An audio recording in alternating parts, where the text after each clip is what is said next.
This is the blueberry muffin demonstration video.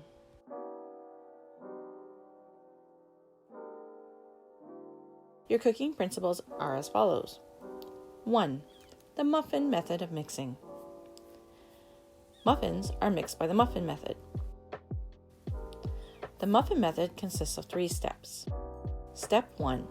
We sift all our dry ingredients together.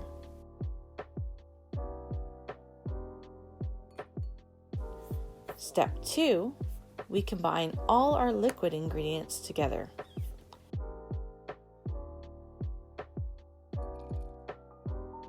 And step 3. We make a well in the dry ingredients and add the liquids in all at once.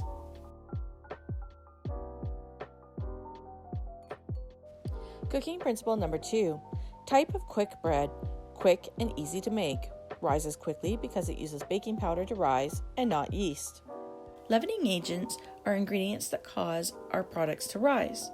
Baking powder is the leavening agent most frequently used in flour mixtures. It is a commercially prepared leavening agent made from an acid and a salt form, soda, which is usually sodium bicarbonate, and starch, which is usually cornstarch. When mixed with a liquid, they create carbon dioxide gas, which will cause our muffins to rise. Baking soda will act as a leavening agent when it's combined with another acidic substance, such as buttermilk or sour cream, vinegar, or even cream retarder. When it's combined with one of these ingredients, it too will also produce carbon dioxide gas that will help raise our flour mixture, in this case, our muffins. Cooking principle number 3. Muffins are an example of a drop batter. This describes the consistency of a muffin mixture before it goes in the oven. The mixture is thick enough to be dropped from a spoon, but too thick to be poured from a bowl. The reason why the mixture is this consistency is because there's approximately 1 part liquid ingredients to 2 part dry ingredients. Nutrition. Carbohydrates. Carbohydrates are responsible for supplying the body with energy, sparing protein, and assisting the utilization of fats. Protein. It is essential for building muscle, repairing all types of body tissue, regulating body processes, forming antibodies to fight infection, and supplying your body with energy. Fat. Fat helps protect your body and insulate body parts such as major organs, supplies energy to your whole body, transports fat-soluble vitamins such as A, D, E, and K, and supplies your body with essential fatty acids needed for functioning. Vitamin C. It is essential for growth, development, and repair of the body tissues. It is also needed for the absorption of iron, proper functioning of the immune system, wound healing, and the maintenance of cartilage, bones, and teeth. Ingredients. First, let's look at the dry ingredients. 250 milliliters of all-purpose flour. Gluten is the protein substance in flour which forms strong elastic strands when mixed with the liquid. Heat will harden this protein and the muffin will be held in its risen state. 65 milliliters of sugar. Sugar will sweeten our muffin. Sugar also caramelizes when it's subjected to the heat of the oven. This will cause our muffin to turn golden brown. 10 milliliters baking powder. Baking powder is a leavening agent that when combined with a liquid will help produce the carbon dioxide gas needed to leaven our muffin. 1 milliliter of salt. Salt enhances natural flavors found within any baking product. Today, this should really enhance the flavor of our blueberry in our blueberry muffin. Next up, the liquid ingredients. 1 large egg. Egg contributes to the nutrition of the mixture, but also is known as an emulsifier. An emulsifier will bind 2 unlikely products together, such as milk and our oil. 90 milliliters of milk. Using milk will provide added nutrition, but we also need the liquid to help activate our baking powder. 50 milliliters of oil. Today we're using canola oil. This will have a tenderizing effect as it interferes with the development of the gluten. This will make our muffins soft. And for the fruit. 125 milliliters of blueberries. Blueberries are full of vitamin C and antioxidants, and they'll provide the main flavor of our muffins today.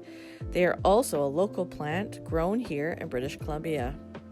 These are all the ingredients that you need to make the blueberry muffin recipe.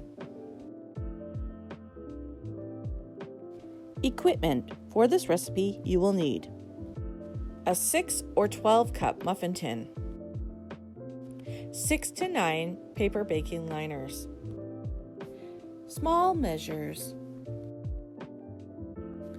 dry measures, liquid measure, metal spatula, wooden spoon, rubber spatula, a medium mixing bowl, large mixing bowl, a metal spoon, a sieve, metal pie plate, a metal fork, oven mitts, hot mat, a cooling rack, and finally, toothpicks.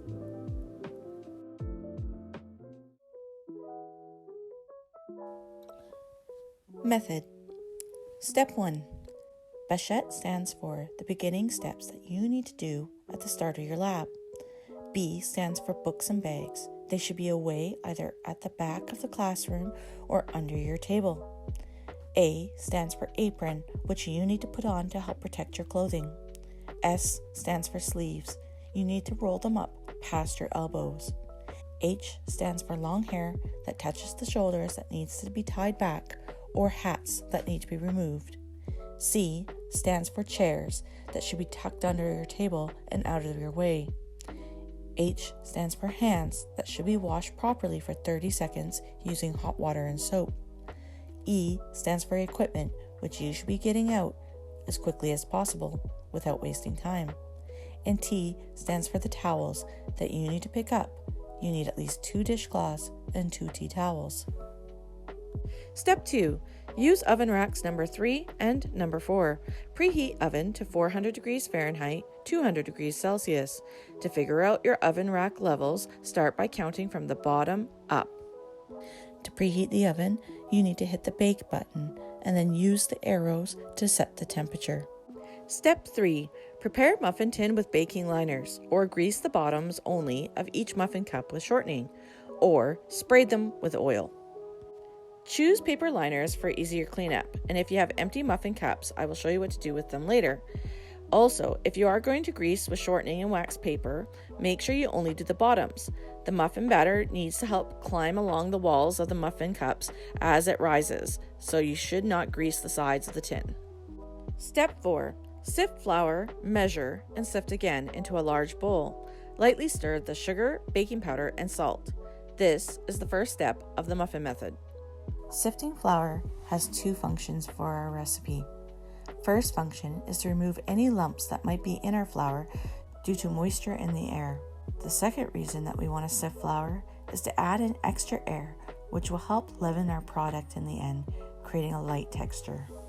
Be careful when you remeasure the flour that you gently scoop it up with your metal spoon. You can easily deflate the air that you just added into the flour if you're being too rough. Once your flour is all sifted and remeasured, we're going to sift it one more time in the large bowl. That way we're making sure we're adding in lots of air to our muffins. Then add in the rest of your dry ingredients, the sugar, the baking powder, and the salt, and then slowly combine them with a wooden spoon, gently making sure you still preserve all that wonderful air. Step 5. In a medium bowl, beat the egg with a fork. Add the milk and the oil. Mix well. This is the second step of the muffin method. Crack the egg on the surface of the counter. Cracking the egg on the bowl might result in shell going into your muffin. Make sure that you mix the egg white and the egg yolk very well. The emulsifying properties happen only within the egg yolk. When measuring your liquid ingredients, be sure not to measure directly over the bowl. If you do, and you might accidentally overflow your small measure and spill extra liquid into your bowl. This would result in a higher liquid to dry ratio than the drop batter requires. Step 6. Make a well in the center of the dry ingredients. Add the liquid ingredients to the dry ingredients all at once. This is the third step of the muffin method. A well is just a hole that we dig in the ground to find underground water. But in this case, with the dry ingredients, it is just basically a hole that we're digging in the dry ingredients using the wooden spoon. We use a wooden spoon because we need to be gentle to make sure that we do not destroy all the air that we put in earlier when we were sifting. Step 7. With a wooden spoon, stir the mixture until the dry ingredients are just moistened, about 6 to 8 times. Do not overmix. The batter should be lumpy. Overmixing will result in muffins with a smooth, peak top and a tough, heavy texture with tunnels. The mixing step is a critical one of the muffin method. This will make sure that you have light, tender muffins. Because the batter has high proportion of flour, which also has strong gluten, it can easily be overmixed with the wrong tool. Most recipes will advise that you stir gently with a wooden spoon until the dry ingredients are just moistened. The batter should be very lumpy. Smooth batter indicates that you overmixed, and your muffins in the end will have tough, chewy centers with tunnels going through the insides. Step 8. Gently sprinkle the blueberries over the batter. Do not stir. Now the blueberries we are using are frozen. This is perfect because frozen blueberries will hold on to their moisture content when they bake into the oven and not become dry and hard. If you're going to substitute the fruit out for any other type, make sure you use frozen fruit. Also, frozen fruit will make sure that the color won't bleed throughout the muffin batter. That way you'll see a distinct batter color and the blueberries separately. Step 9. Fill baking liners 2/3 full. Baking liners can also be filled until 3/4 full. The goal when filling your muffin tin is to allow some extra space for the muffin to rise. You can do this by either filling 2/3 full or 3/4 full. But if you do fill 3/4 full, make sure it's a deep cup muffin tin that can hold that much dough. Gently, using your wooden spoon, scoop up some of the batter and using a metal spoon, push it off and drop it into the muffin cup. Make sure that each cup is filled evenly and it has the same amount of batter. That way they'll bake up the same in the oven. Experiment time! Let's overmix a muffin. By the way, this is what you should not do. What I'm going to do is I'm going to take a spoon and crazy mix the batter. And what I'm going to do is overactivate the gluten. When we do this, we destroy all that lovely air that we sifted into the flour earlier on.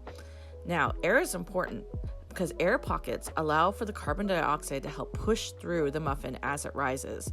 And without the air pockets, it has a real tough time, and the gluten will stretch out stronger and leave big air tunnels in the muffin. And what I want you to see is the side-by-side comparison. The overmixed batter is a smooth batter. It looks like a pour batter or a cake batter. Whereas the muffin batter, which is a drop batter, is really lumpy and bumpy on the top. Make sure that your batter looks like the good ones that I have here. Step 10. Wipe any spilt batter from the muffin tin with a damp dishcloth. Fill any empty muffin cups half full with cold water. Now, it's super important that you wipe up the spilt batter with a damp cloth. If you don't, what will happen is the batter will burn onto the tin and it'll make it really hard for you to wash it off. You'll have to use a scrub pad or steel wool to help take it off. And we don't really want to do that. That takes up lots of time and, is a lot of effort for something that we can fix right now. The other thing is we want to make sure that we equally distribute the heat in the muffin tin. And in order to do that, we need to add some water to the empty cups. That way, when the tin is in the oven, the water will boil and will keep the same temperature as the muffins as they bake. This will also help prevent the pan from warping due to the heat of the oven and having empty spots. So make sure it's cold water because your muffin batter is also cold, and that way everything's about the same temperature when it goes into the oven. Step 11. Bake for 15 to 20 minutes. If baking liners were filled 3/4 full, increase baking time by 5 minutes. Perform the test for doneness. To set the timer on the oven, first click the timer on/off button. Then use the up and down arrows to set the time that you need for your baking. Once you let go of the on/off arrows, your clock will then begin ticking down in seconds. Step 12. When muffins are ready, immediately remove the muffins from the muffin tin and cool on a cooling rack. First thing is put a hot mat down on the counter. We want to make sure we protect the countertop from being burnt or scorched from the hot muffin tin. Also, make sure you're using oven mitts to handle the muffin tin. Be careful you don't accidentally dip the thumb of the oven mitt into the empty muffin cup with the hot boiling water.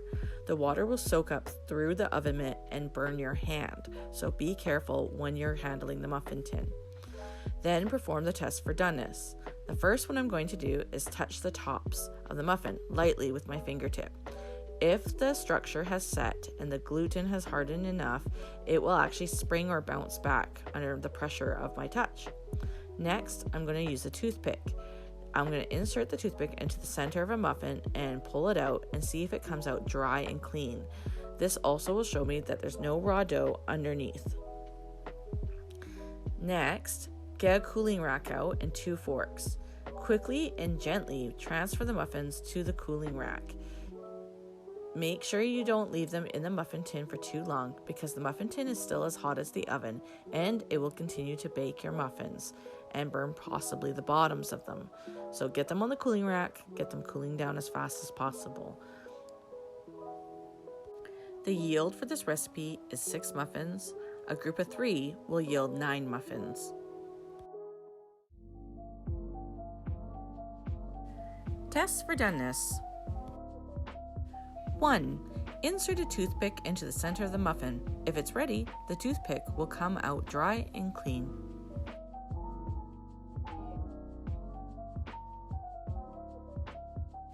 2. Lightly touch the top of the muffin with the finger. If ready, the muffin will spring or bounce back quickly. 3.